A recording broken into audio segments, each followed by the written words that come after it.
ಅಂಚೆ ನೌಕರರ ಸಂಘ ಶಿರಸಿ ವಿಭಾಗದ ಕಾರ್ಯದರ್ಶಿಯಾಗಿ ದಾಂಡೇಲಿಯ ರಘುವೀರ್ ಗೌಡ ಆಯ್ಕೆ.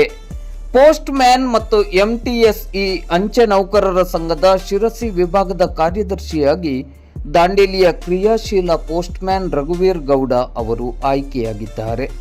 ಶಿರಸಿಯಲ್ಲಿ ನಡೆದ ಸಂಘದ ದ್ವೈವಾರ್ಷಿಕ ಅಧಿವೇಶನದಲ್ಲಿ ನೂತನ ಪದಾಧಿಕಾರಿಗಳ ಆಯ್ಕೆ ನಡೆಯಿತು. ಮಾಜಿ ಸೈನಿಕರಾದ ಇ ರಾಮು, ಶಿರಸಿಯ ಅಂಚೆ ಅಧೀಕ್ಷಕರಾದ ಮಂಜುನಾಥ್ ಹುಬ್ಬಳ್ಳಿ, ಮಾಜಿ ವಲಯ ಕಾರ್ಯದರ್ಶಿ ಮಲ್ಲಿಕಾರ್ಜುನ್ ಹಾಗೂ ರಾಜೇಶ್ ಭಾಸ್ಕರ್, ಎಸ್ಎಂ ಗೌಡ ಮತ್ತು ಧರ್ಮಪ್ಪ ಅವರ ಉಪಸ್ಥಿತಿಯಲ್ಲಿ ಈ ಆಯ್ಕೆ ನಡೆಯಿತು. ಮುಂದಿನ 2 ವರ್ಷದ ಅವಧಿಗೆ ಅಧ್ಯಕ್ಷರಾಗಿ ಸುಬ್ರಾಯ್ ಹೆಗಡೆ, ಕಾರ್ಯದರ್ಶಿಯಾಗಿ ರಘುವೀರ್ ಗೌಡ ಹಾಗೂ ಖಜಾಂಚಿಯಾಗಿ ಮಾಲಿನಿ ಮಿರಾಶಿ ಅವರನ್ನು ಆಯ್ಕೆ ಮಾಡಲಾಯಿತು.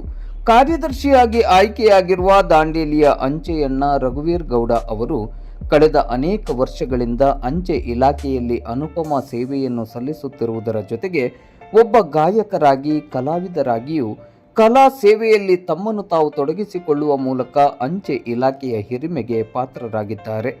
ಕಾರ್ಯದರ್ಶಿಯಾಗಿ ಆಯ್ಕೆಯಾಗಿರುವ ರಘುವೀರ್ ಗೌಡ ಅವರನ್ನು ಅಂಚೆ ಇಲಾಖೆಯ ಅಧಿಕಾರಿಗಳು, ಸಿಬ್ಬಂದಿಗಳು ಹಾಗೂ ತಾಲೂಕಿನ ಗಣ್ಯರನೇಕರು ಅಭಿನಂದಿಸಿದ್ದಾರೆ.